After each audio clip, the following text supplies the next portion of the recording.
Hello everyone, welcome to my The Way Home official channel. I hope everyone is having a great day. Before we begin, please hit the subscribe button and give this video a thumbs up. In Port Haven, New Brunswick in 1814, a young woman who is not yet identified is fleeing for her life after experiencing terror. Shadowy figures are chasing her. She is breathless and covered in dirt. She comes to the end of the forest as they are closing in, and there is nothing else to go but the pond in front of her.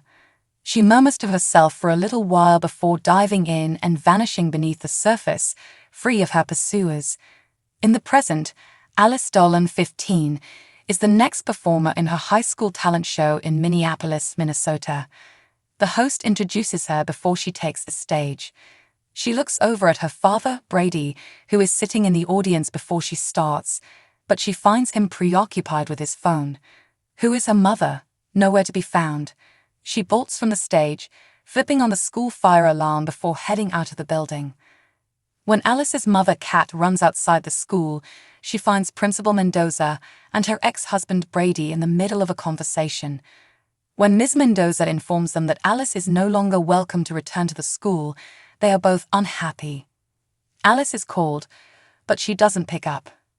An exposed Brady says that his fiancée, Rachel, recently moved in with him, while Kat says she was fired from her dream job as a writer.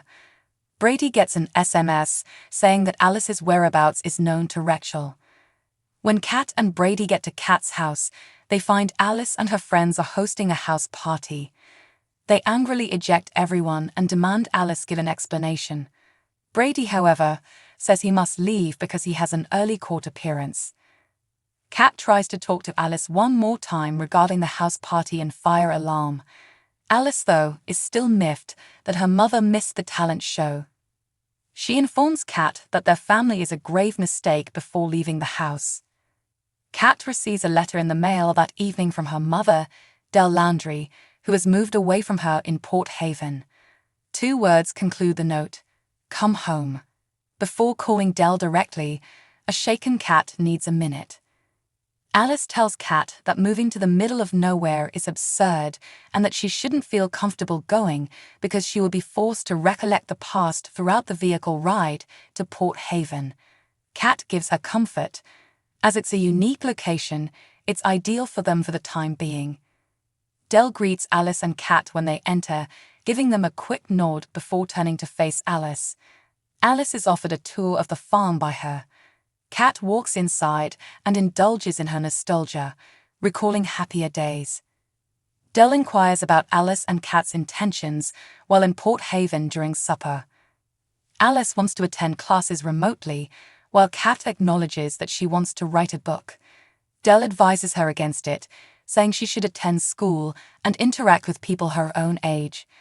Alice grudgingly accepts and makes her way upstairs to her new room, her mother's childhood room. There, she tells her father via text that she despises the farm and requests a call. Alice discovers a February 2000 funeral program for her grandfather Colton under the bed. Kat expresses gratitude to Dell for initiating the process of mending their relationship by mailing the letter as they clean up after dinner. Dell denies sending any letter, despite the fact that it was written in her own handwriting, and she leaves. Alice wears pajamas and fluffy slippers as she arrives for breakfast the following morning. Alice declines Dell's request that she get dressed before breakfast. Dell requests that Alice let their dog, Finn, outside since she needs to be let out. When she lets Finn go, she discovers to her dismay that dressed-up high school students are laboring on the farm. She is embarrassed when they realize that she is wearing pajamas. She worries whether Dell did that on purpose as she dashes back inside. If nothing else, she gave her some advice on how to get ready in the morning. In an attempt to propose her book idea, Kat gets in touch with an old acquaintance, but the conversation fizzles out. Following her call, she hears Dell questioning Elliot Augustine, Kat's childhood buddy, outside. Dell is curious as to whether or not he mailed the letter to Kat. They give each other a hug as Kat runs to greet him. He adds that he taught science in the neighborhood high school before returning home a few years ago. Dell walks away from them to catch up. Alice hastily tells Kat she can't be late for school as she dashes outside. Amidst the murmurs of other children, Alice feels like the center of attention as she enters. Spencer and Zoe, two of the students she observed working at the farm, are spotted. They promise to keep her safe from the other children and the gossip, such as the claim that she set fire to her former school. Brady calls Kat at home to check in and ask how they are doing. Disappointed, Kat tells Alice she heard him call and she's sad he keeps letting her down. Moreover, he still hasn't told her that Rachel is moving in with him. Kat also says that Dell has erased her father's and brother's past from the home. Brady tells her not to give up and that he still cares for her and Alice. She makes the decision to speak with Dell about the removal of their family's memories from the home. Dell is adamant that it was the right decision and that Kat and she both needed to move on. Kat, on the other hand, disagrees. She no longer has any memories to hold on to. Alice runs into Elliot, an old acquaintance of her mother's, in science class. He tells her that she can come to him at any time if she needs anything. After nodding and leaving, Alice is greeted at the door by children making fun of her. She runs off embarrassed, while Elliot watches. Reliving memories of her father, Kat goes to the house's basement when she gets home. Colton with his sibling Jacob. Dell cuts her off and tells Kat that Alice is missing school. At a neighborhood cafe, Kat spots Alice watching an old film of herself getting a 13-year-old bracelet with the words, K plus B, 1999. Kat interrupts aggressively, telling her to get in the car. Alice says she wants to move in with her dad and that she never asked for a fresh start when they go to the farm. Rachel moved in with him, Kat admits.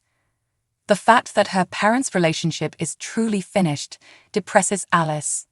Running off into the woodland that Dell had told her about on their tour, she goes off. When she finds the pond, she takes off her jewelry and furiously tosses it into it. She feels instant guilt for what she did. She falls in, though, as she leans over to try and get it out of the water. She is trapped beneath the surface, panicking as she is submerged underwater. A 15-year-old girl identifying herself as Kat Landry quickly comes to her aid. Alice is shocked to learn that teenage Kat is actually her mother. Returning to Kat's residence, they meet Kat's father and an adolescent Elliot. From the funeral program she found in her chamber, Alice knows who he is. While Kat is helping Alice locate some dry clothes inside the house, Alice notices the date on the calendar, 1999. The scene in front of Alice as she descends the stairs to meet Kat for supper leaves her speechless. Her brother Kat's kid Jacob is still alive and well, and her grandma Dell, who is several decades younger and incredibly in love with her husband, is cheerful and amiable. Alice discovers how much Dell has changed since the deaths of Colton and Jacob during their talk at supper. Dell demands that teenage Kat and Colton walk Alice home after supper. Alice says no, promising to make it home safely on her own. Alice and Jacob had a sweet moment before Alice bids her adolescent mother farewell with an embrace. Jacob pilfers a momentous Polaroid. Alice is captivated by the image of the loving and cozy family she sees outside through the window.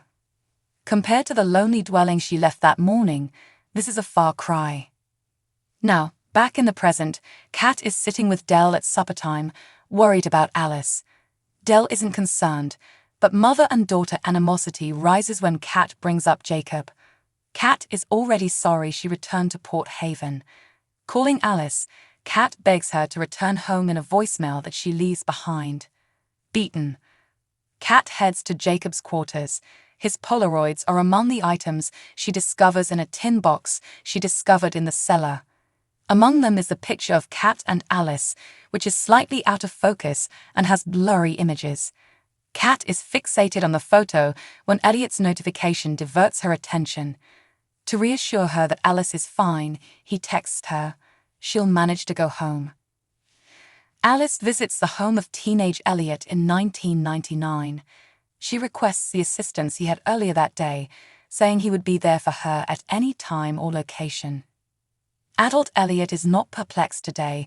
Unlike the confused youthful Elliot, He stands at the pond in the moonlight, gazing out over the lake. He's interrupted by Kat's call. She asks him about the text message he sent. Once more, he tells her that he is confident Alice will find her way home. Thanks for watching. If you like this video, please don't forget to subscribe to my channel and don't miss any updates.